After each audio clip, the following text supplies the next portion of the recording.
Olá, queridos, tudo bem com vocês? Bem-vindos a mais uma aula de língua portuguesa do Brasil Escola. Eu sou a professora Maria Beatriz e hoje continuaremos a falar sobre os recursos estilísticos da língua portuguesa, as figuras de linguagem e, especificamente, as figuras de construção ou sintaxe. Se inscreva no nosso canal e já ative as notificações para ficar por dentro de todo o conteúdo. Vamos lá?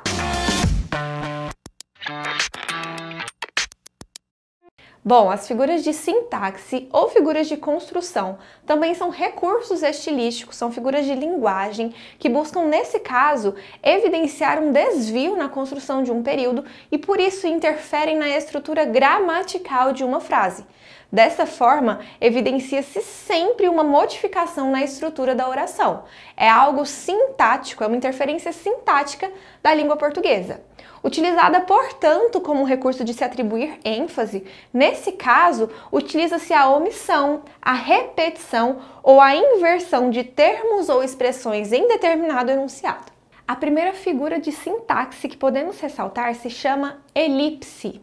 Nesse caso, o que se tem é a omissão de uma palavra no texto que não foi repetida anteriormente, ou melhor, que não foi falada anteriormente, mas cuja identificação é muito fácil devido ao contexto de comunicação presente naquele enunciado.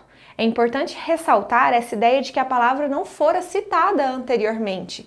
Nesse caso, entende-se a sua participação, entende-se a sua presença só pela inferência, pelo contexto de comunicação em que isso se insere. Agora, uma curiosidade sobre a nomenclatura dessa figura de linguagem. O termo elipse vem do grego elipsis e era utilizado lá na Grécia como algo próximo a defeito, falta, ausência. Uma razão interessante para isso tem a ver com a astronomia. Quando os cientistas, ao estudarem as órbitas, pensavam que elas eram circulares, mas os cálculos nunca alcançavam o resultado exato e aquela forma próxima a uma circunferência era nomeada de elipse. Posteriormente, um gráfico que evidencia essa forma foi apropriado pela matemática com esse mesmo nome e posteriormente pela linguística, se referindo então a essa figura de linguagem. Para fixar o conteúdo, então, vamos olhar alguns exemplos de elipse. Olha só, chegamos tarde ontem. Nesse caso, o que nós temos é um sujeito elíptico. Poderia ser explícito nós chegamos tarde ontem, mas o fato de ele estar oculto não interfere no sentido. Ele é inferido. A sua presença, ela, apesar de estar oculta, ela é percebida por quem fala. Chegamos tarde ontem. Outro exemplo, agora com a elipse do verbo. No meio do caminho, pedras. Nesse caso, percebe-se a presença de pedras marcada pelo verbo haver. No meio do caminho, há pedras. Só que o verbo haver foi ocultado pela figura de linguagem elipse. Olha agora outro exemplo com a conjunção em omissão. Não fosse o seu auxílio, eu ainda estaria perdido. Nesse caso, percebe-se a ideia de condição ressaltada, pela conjunção se, ocultada pela figura de linguagem. Se não fosse o seu auxílio, eu ainda estaria perdida. A omissão desses termos, nos três exemplos, ela não interfere na compreensão dos sentidos propostos por quem fala. É o que temos, então, no sentido de elipse. Bom, e não é só a elipse que tem a intenção de omitir algum termo na oração. Temos uma outra figura de linguagem com uma função próxima, se chama zeugma. Nesse caso, pretende-se omitir um termo na oração que já foi citado anteriormente. Nesse caso, alguns gramáticos consideram que a zeugma é uma espécie de elipse. Olha só os exemplos. Nós chegamos cedo e encontramos bons lugares. Na primeira oração, o pronome nós é explícito. Na segunda, não, mas ele está oculto e o seu entendimento é claro porque ele já foi explícito anteriormente. Nós chegamos cedo e nós encontramos bons lugares, perceberam? Agora, outra forma de zeugma com o verbo. Eu gosto de matemática e de biologia também. O verbo gostar, nesse caso, foi omitido na segunda oração. Eu gosto de biologia e eu gosto de matemática também. Não é necessário repeti-lo, Para isso, utiliza-se a zêugma como uma figura de linguagem. Olha um último exemplo para realmente fixar o conteúdo. Meus amigos se divertiram e eu também. Nesse caso, é interessante que ressaltemos que existe um zeugma complexo. Isso quer dizer que o verbo, embora seja omitido e entendido pela sua ocorrência anterior, tem uma flexão diferente. No caso de meus amigos se divertiram, o verbo é flexionado na terceira pessoa, eles se divertiram. E a forma oculta do verbo deveria estar flexionada na primeira, porque eu também me diverti, e não pela forma de flexão na terceira pessoa. Perceberam? Então, apesar de omitir-se um verbo já citado anteriormente, nesse caso mais complexo, existe uma flexão diferente, primeiro em terceira e depois em primeira pessoa. Entendeu? Um terceiro recurso estilístico associado à sintaxe ou à construção dos períodos é o pleonasmo.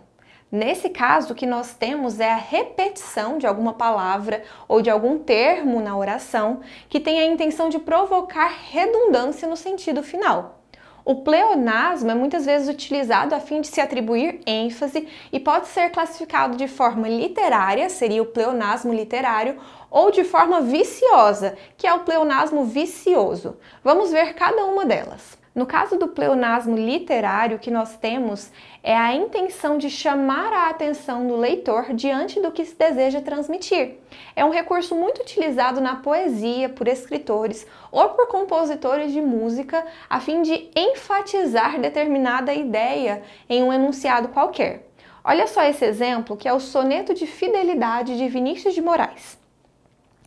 De tudo ao meu amor serei atento antes e com tal zelo e sempre e tanto. E em seu louvor hei de espalhar meu canto, e rir meu riso e derramar meu pranto. Nesse caso, eu tenho dois trechinhos do Soneto da Fidelidade e uma expressão que devemos enfatizar quanto ao pleonasmo. Rir meu riso. Percebeu a redundância? É redundante que se ria o próprio riso, mas Vinícius de Moraes utilizou como recurso poético a fim de se atribuir ênfase ao que ele escreve. Já o pleonasmo vicioso ocorre quando a repetição, quando a redundância não exerce qualquer função produtiva dentro do período. Nesse caso, o sentido já é completo e aquela repetição, intencional ou não, não é produtiva, não é eficiente a fim de se atribuir ênfase. O que nós temos, portanto, é um vício de linguagem. Subir para cima, descer para baixo, entrar para dentro, voltar para trás. Todas essas expressões são redundantes e viciosas, perceberam? Se eu estou voltando, é claro que eu estou voltando para trás. É por isso que se chama pleonasmo vicioso. Existe um caso específico quanto ao pleonasmo vicioso que chamamos de epíteto de natureza. É permitido, portanto, e muitas vezes utilizado como um recurso de ênfase, um recurso literário na língua, o emprego redundante de algum adjetivo que expressa uma característica intrínseca da natureza de determinado substantivo. É o caso, por exemplo, de noite escura, céu azul, mar salgado. Embora seja óbvio que o mar é salgado, nesse caso a adjetivação é intencional, representando uma característica intrínseca daquele substantivo. Noite escura, céu azul, perceberam? Uma outra figura de sintaxe ou outra figura de construção é o hipérbato. Nesse caso, há o deslocamento de algumas palavras que pertencem a um mesmo sintagma. O que eu tenho dessa forma é o deslocamento intencional a partir da ordem direta, pela colocação do sujeito em determinada oração. Se na ordem direta eu tenho o sujeito, o verbo e os seus complementos, nesse caso a alteração ela não interfere no sentido e é intencional. Por exemplo, está pronto o almoço. Quem está pronto, o sujeito almoço, está deslocado para o fim da frase. Na ordem direta seria o almoço está pronto. E esse deslocamento é chamado, portanto, de hipérbato, como uma figura de linguagem. Outro exemplo para fixarmos a figura. Estavam ansiosos os novos alunos. Novos alunos é o sujeito do verbo estar. Por isso, ele está deslocado na oração. Na ordem direta seria: os novos alunos estavam ansiosos. A inversão dos termos na oração, portanto, evidencia o hipérbato, mais uma figura de construção. Tudo certo até aqui? Bom, o anacoluto também é uma figura de linguagem relacionada à sintaxe. Consiste em manter desconexo um termo na oração perante uma mudança repentina na estrutura do período. Olha só o exemplo. A vida, porque sempre nos surpreende. Nesse caso, em relação ao hipérbato, há uma diferença muito clara, porque no anacoluto há uma irregularidade na construção do período. Por exemplo, ele parece que não nos conhece mais. A diferença consiste em que não há uma relação clara entre os períodos na construção sintática dele. Até aqui tudo bem? Entenderam a relação de deslocamento dos termos na oração? O primeiro não existe um efeito de confusão sintática, enquanto o outro evidencia uma ruptura na construção do período, não deixando clara a relação entre os termos da oração. Isso é claro? Além dessas, nós temos também como uma figura de sintaxe o assíndeto. Esse ocorre quando as palavras de uma oração ou quando as orações de um período se sucedem sem haver nenhum elemento conector.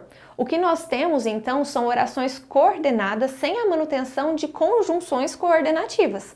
E assim, a coesão entre essas relações existe por meio de ritmo, por ênfase rítmica na oração. Olha só o exemplo. Não saia, está chovendo lá fora. Nesse caso, a omissão da conjunção entre as orações coordenadas, que daria uma ideia de explicação, como pois ou porque, ela representa o assíndeto, que é uma figura de linguagem. De forma desenvolvida, ficaria não saia, pois está chovendo lá fora. A sua omissão intencional, portanto, refere-se a essa figura de construção. Olha só outro exemplo. Acordou cedo, começou a estudar, dedicou-se ao conteúdo. Há claramente uma relação de adição entre as orações, mas o termo de conexão, a conjunção conectora, é omitida, configurando então o assíndeto como uma figura de linguagem. Por outro lado, o polissíndeto, que também é uma figura de construção, opõe-se ao assíndeto pela repetição intencional dos conectores em determinada oração. Olha só esse exemplo. Acordou cedo e começou a estudar e dedicou-se ao conteúdo. A repetição intencional, a fim de se atribuir ênfase ao enunciado, classifica, portanto, essa figura de linguagem. Olha outro exemplo. Não canto, nem danço, nem declamo poesias. Nesse caso, repetiu-se a conjunção nem com a intenção também de se atribuir ênfase ao enunciado. O que nós temos então é o polissíndeto, perceberam? Nós temos também a anáfora como uma figura de sintaxe, e nesse caso ocorre a repetição de uma ou mais palavras de forma regular em determinado enunciado. O que a difere do polissíndeto é que lá naquela figura de linguagem, a repetição intencional se dava de elementos de coesão, ou seja, as conjunções. Nesse caso, pode haver a repetição de palavras referentes a quaisquer classes gramaticais, verbos, substantivos e assim por diante. Olha só esse exemplo da música Águas de Março, de Elis Regina e Tom Jobim. Vou tentar. É o pau, é a pedra, é o fim do caminho, é um resto de toco, é um pouco sozinho, tananana, e assim por diante. Nessa música, percebe a repetição clara do verbo ser? É o pau, é a pedra. A repetição intencional de Tom Jobim na sua composição se refere a uma figura de linguagem que estamos estudando, que é a anáfora. Isso é claro? Por fim, nós temos a silepse, mais uma figura de construção. Nesse caso, ocorre a concordância com o que se subentende no enunciado. Concorda-se, na verdade, com o sentido expresso pelas palavras e não pela forma gramatical que ela está expressa em determinado enunciado. A silepse pode, então, ser de número, de gênero ou de pessoa. Olha só os exemplos. Em primeiro lugar, então, nós temos silepse de número. Olha só o exemplo. Acolheu o grupo e estavam aflitos. A palavra grupo, embora expressa no singular, ela representa um número grande de pessoas reunidas. O verbo estavam, então, concorda com a ideia de um número de pessoas e não com a palavra expressa no singular. Acolheu o grupo e as pessoas estavam aflitas. Percebeu? Olha só outro exemplo. A população estava insatisfeita, no feminino e no singular. Reivindicaram seus direitos negados. No caso, o verbo reivindicaram no plural refere-se ao grupo de pessoas que compõem a população e não ao termo no singular expresso pela palavra em sua forma gramatical. Perceberam? Agora um caso de silepse de gênero. Olha o exemplo. A bela São Paulo continua chuvosa. Nesse caso, São Paulo é palavra masculina. Como que a bela São Paulo continua chuvosa? Ocorre então a silepse de gênero, concordando com o termo omitido, a bela cidade de São Paulo. Perceberam? Olha outro exemplo. Vossa Excelência estava agradecido. Vossa Excelência é palavra feminina. Espera-se a concordância também no feminino. Mas quando se entende que essa Vossa Excelência representa uma figura masculina, ou seja, uma pessoa, homem, a concordância se dá com o significado implícito, o significado que está por trás de Vossa Excelência. Vossa Excelência, então, está agradecido com uma silepse de gênero. Por último, temos a silepse de pessoa. Nesse caso, concorda-se com quem está inserido. Olha só, todos entramos imediatamente. O entramos, conjugado na primeira pessoa do plural, se refere a todos que cobraria um verbo conjugado na terceira pessoa do plural, mas como a primeira pessoa está incluída nesse todos, como o eu compõe o todos, concorda-se com o sentido proposto. Todos nós estamos, ou melhor, todos nós entramos imediatamente, perceberam? Olha só mais um exemplo para que isso fique realmente claro. A gente precisa mostrar que temos valor. Nesse caso, o agente dá uma ideia de nós todos. Nós todos precisamos mostrar que temos valor. Então, em vez de o verbo concordar com a palavra explícita, ou melhor, com a expressão explícita que cobraria um verbo na terceira pessoa, a gente precisa mostrar que tem valor, concorda-se com a ideia que ele traz, referindo-se a nós temos. Perceberam? Nesse caso, a concordância pelo sentido trazido pela palavra representa a silepse, e nesse caso especificamente a silepse de pessoa. Perceberam?